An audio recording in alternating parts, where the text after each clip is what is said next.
This exercise video, I'm going to show you how to do a standing adductor stretch or inner thigh stretch.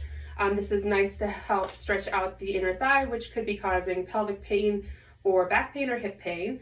And it is an easier version to do in standing with an option for your arms to be supported. So what you want to do is get in standing, get your feet nice and wide apart. The exact width does not matter so much. And you want to start off by leaning forward. Now you want to lean forward mainly at the hips, so it looks mostly like this and not like this. So you want to think about keeping your core lightly engaged and leaning forward in here, and you can even have your hands supporting on your thighs. So again, leaning forward until you feel a bit of a stretch in the back of your thighs. And then to get that inner thigh, what you're going to do is just shift your hips one direction. So if I'm to stretch my left inner thigh, my right hip is going to go up towards the ceiling and my weight is going to shift to my right, and I should start to feel that pull in the inner thigh here. You can either hold this for the prescribed amount of time, or sometimes I'll have patients go in and out and do a mobilization with movement or stretching with movement. And so same thing as with the other leg.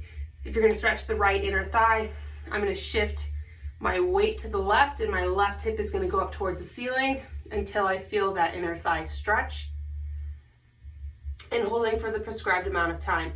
Now you want to make sure you're able to hold this stretch and still breathe and feel comfortable.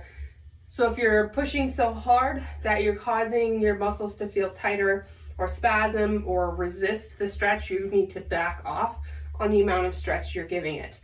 Now, if you have issues of lower back or your back is really sensitive, what you can do is support yourself on a chair or a couch or something with your forearms. And you want it to be relatively low so your torso can be leaning forward. If it's too high and you're here, it may not be as good of a stretch. So you want to get your palms resting on the surface. Again, feet nice and wide.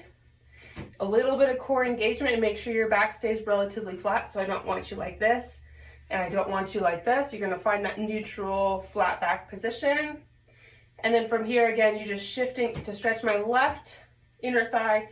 I'm shifting my weight to the right and letting the right side of my pelvis go up towards the ceiling to get that inner thigh stretch with my back supported through my hands. And then same thing, other direction. So try those two variations, either with support or without support, and see how that stretch does.